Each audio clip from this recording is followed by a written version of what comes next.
AI is a little bit of a Pandora's box. Once you open it up and let your org start using it, it can be hard to control. And so what are some tactics McKinsey advises companies to use to make AI available in a responsible way? I think there are amazing amount of risk if you don't control it. At the same time, you also don't want to hurt innovation. So I think there's some real trade-offs to be made there. This is Telco in 20, a podcast that helps telco execs achieve a competitive advantage with AI in the public cloud. It is hosted by Danielle Rios, also known as DR. Today, we're talking to McKinsey & Company partner Ferry Grijpink. Hi guys, I'm DR. It's no secret that artificial intelligence is moving at lightning speed, and operators are rushing to become AI first. But this breakneck scramble is creating a huge conundrum for telco boards and leaders. How do you give your employees access to powerful AI tools to transform your operations while making sure the technology is used responsibly? If you're too restrictive, workers will be hamstrung by the rules.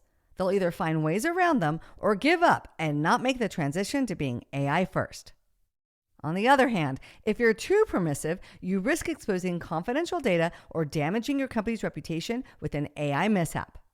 Global consulting firm McKinsey & Company sees execs grappling with this challenge and recently published a report called Responsible AI, a Business Imperative for Telcos. Today, we're talking with one of the report's authors and one of our good friends, McKinsey partner, Ferry Grijpink. We'll discuss what responsible AI means, how telcos can implement it without stifling innovation, and why your business vision and goals should dictate your AI risk tolerance. So, let's take 20. Ferry Grijpink is a partner at McKinsey & Company focused on the telecom, media, and tech industry. Hi, Ferry. Welcome back to Telco in 20. Thanks for having me again. Really appreciate it. And given us the third time with you, I also now want to be the best listened episode for the year because third time lucky. Well, you're amazing. You've done 2 podcasts with me, and across both of those, you've gotten almost 7,000 listens. I think this episode will be even bigger, and you have such great insights. So, in October of last year, McKinsey put out a report called Responsible AI, a Business Imperative for Telcos. So to start, what is responsible AI? So responsible AI is how to deploy AI in ways that are ethical, safe, transparent, and it complies with regulation. That's a bit of a mouthful, but we saw more and more clients that were worried about all these AI tools that are coming about. Are they compliant with what we promise to the regulator? Are they fair? Are they unbiased? Will they mess up my operation? Yeah. And then interestingly enough, the GSMA approached us and said, hey, telco clients are talking about this. Can we team up and develop something that telco operators can use to really look at the way they do AI and do that in the best possible way? Yeah. And so when you talk to enterprises, where are the big issues? Is it more about how do I control use of AI? Or is it more about the ethics and safety? I think more the latter. I don't think it's safe. Yeah. For example, there was this famous AI researcher and she went to speak on a conference. She sent her headshot and the headshot wasn't big enough. So somebody put it to an AI algorithm to make it a different size. Yeah. But then her clothing changed and she was very unhappy and she made a bit of a riot about that, fairly so.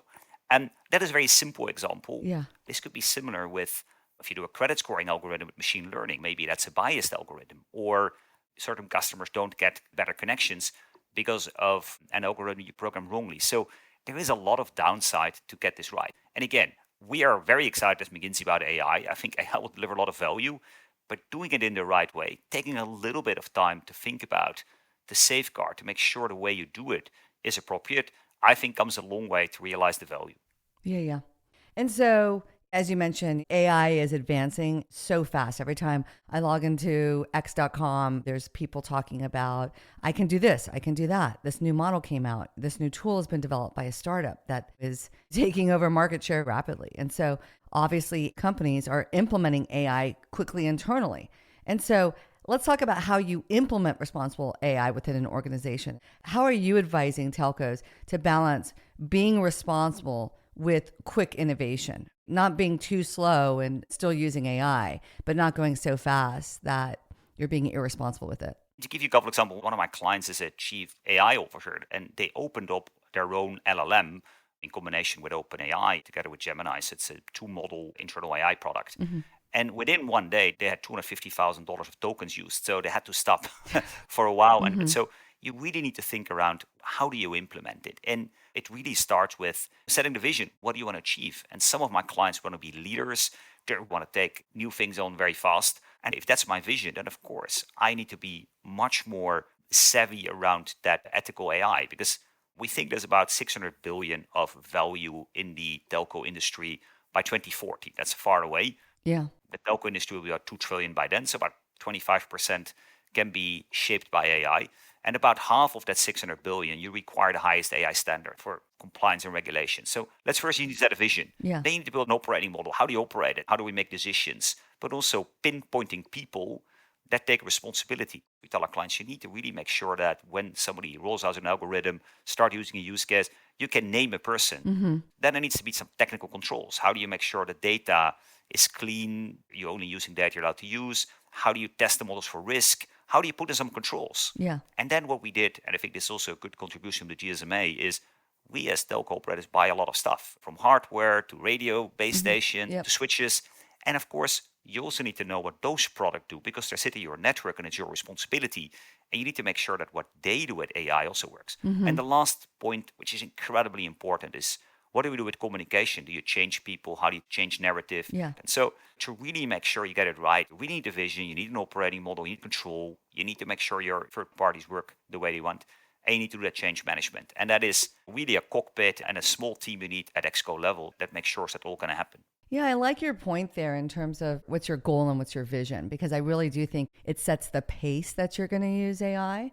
And so if you're trying to become like SK Telecom, AI first, you would imagine in that organization, they're using a lot of AI and trying to go very fast. And maybe they're a little bit more open and have a little bit more risk tolerance to achieve an end, versus a company that I sat next to at an executive briefing at AWS reInvent, where that company is being super cautious. They created some sort of portal that everything that people are going to upload to an LLM goes through a scrubbing process. They're only using one LLM.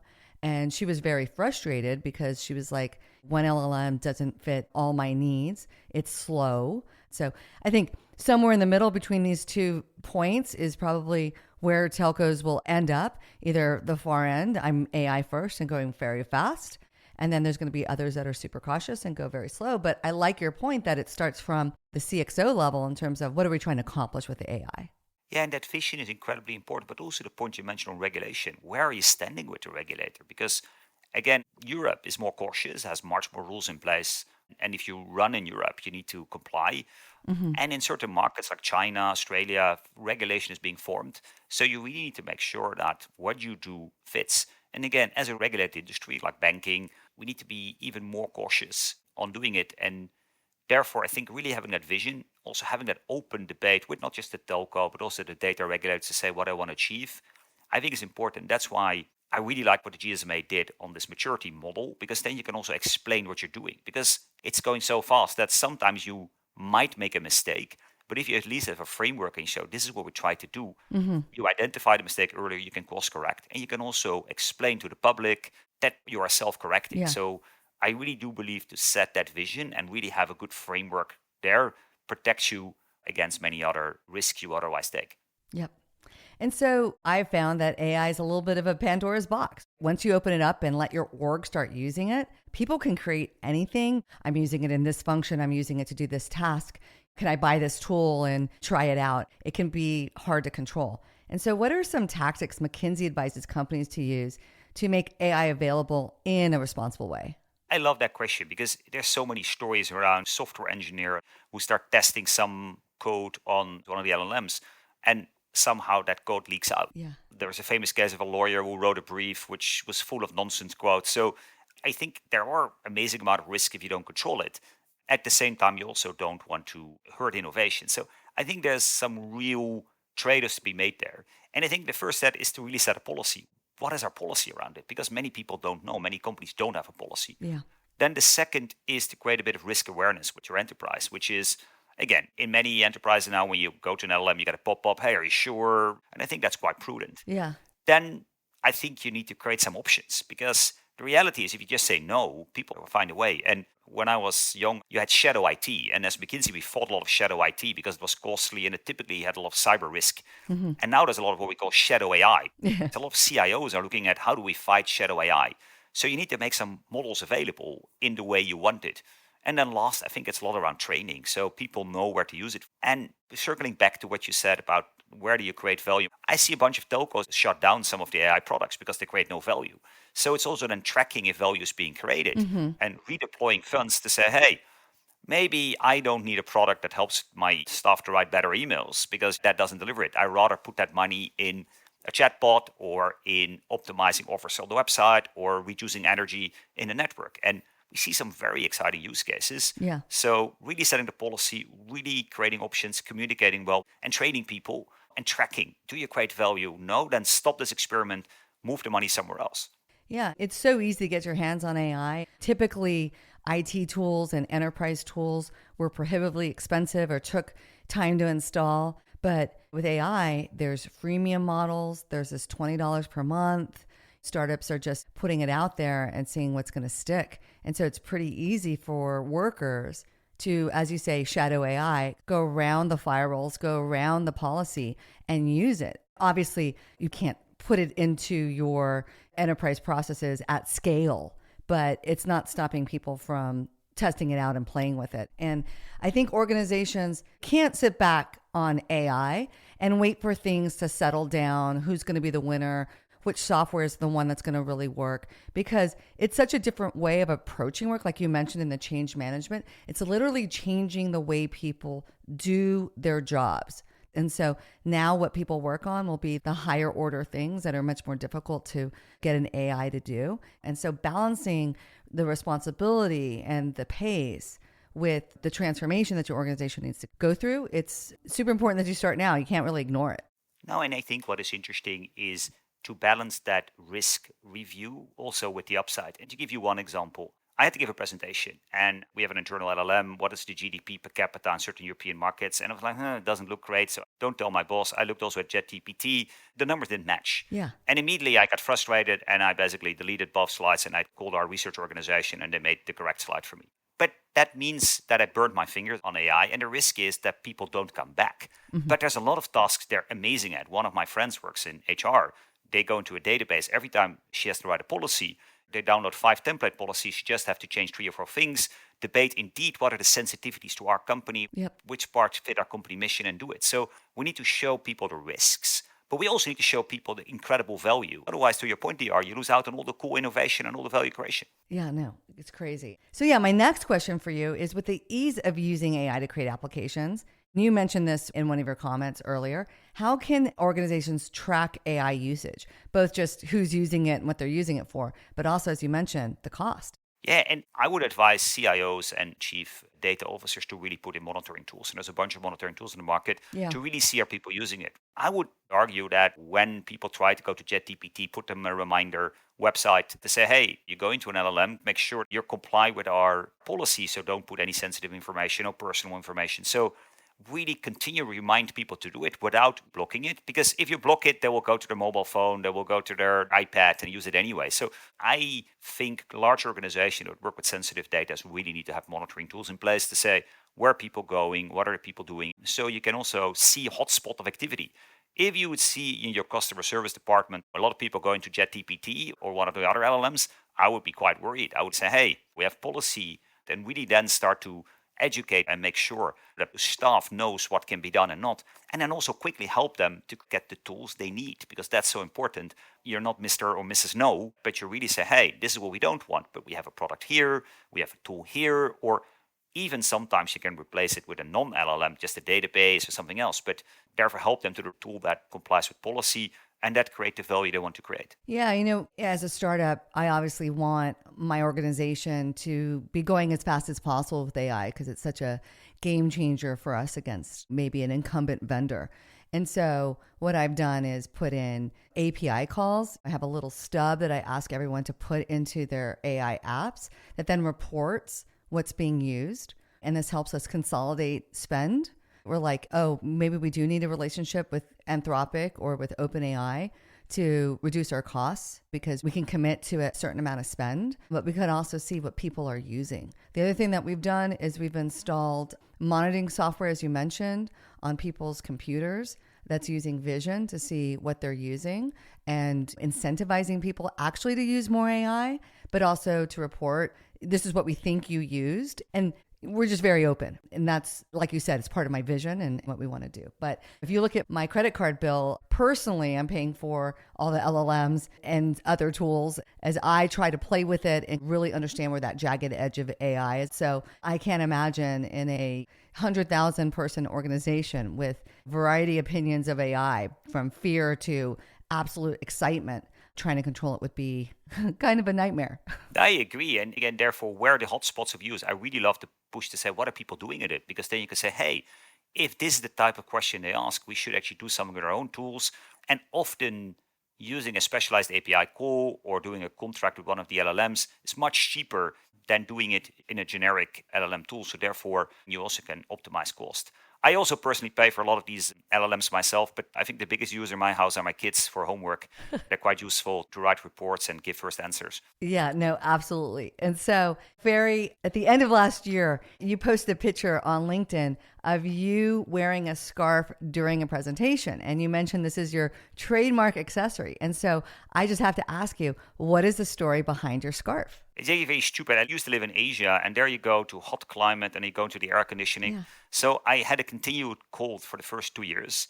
And then one of my doctors says, you should wear a scarf. So I start wearing a scarf, but you look quite like an idiot when you wear a scarf at 39 degrees in Singapore. Yeah. So I got known for being the guy who basically Where's the scarf? -5 or +45 Celsius, really hot to really cold, Yeah. with a scarf. And even one of the CEOs said, Ferry, it's 35 degrees Celsius today.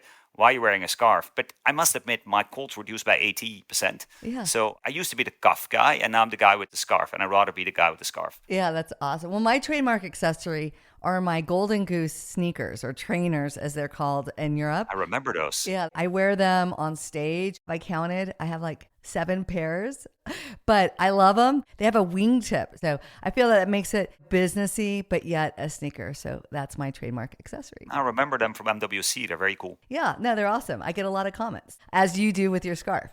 So, Ferry, as always, such an enlightening conversation. So important as we grapple with all the advancements with AI. I'm sure everyone is super excited to learn about how to do it in their organization. And thanks so much for coming on the podcast. Thanks for having me a third time. And let's make sure this is the most listened to in 2025. For sure. Awesome. Stick around. We end each podcast with a Telco in 20 takeaway. I've got 2 minutes to tell you something you need to know. With AI moving so fast, it's not surprising that a lot of legal and IT teams are nervous. That's because it's so easy for employees to upload company data to widely accessible AI tools and experiment with every new idea that pops up. Shadow AI usage is everywhere. It's the Wild West, so I can totally see why departments that manage risk may want to put on the brakes. But telco execs, don't let these functional groups set your AI agenda. It's up to you to make the big decisions around transformative technologies like the public cloud and AI. Defining what responsible AI looks like in your organization is a C-suite decision. And as Ferry and I just discussed, your business goals will dictate your AI risk tolerance. For example, if your goal is to become AI first like SK Telecom, you may want to trade off risk for speed. On the other hand, if you're in charge of compliance in the EU, you might have a lower risk tolerance due to the regulatory fines you may incur if you screw up.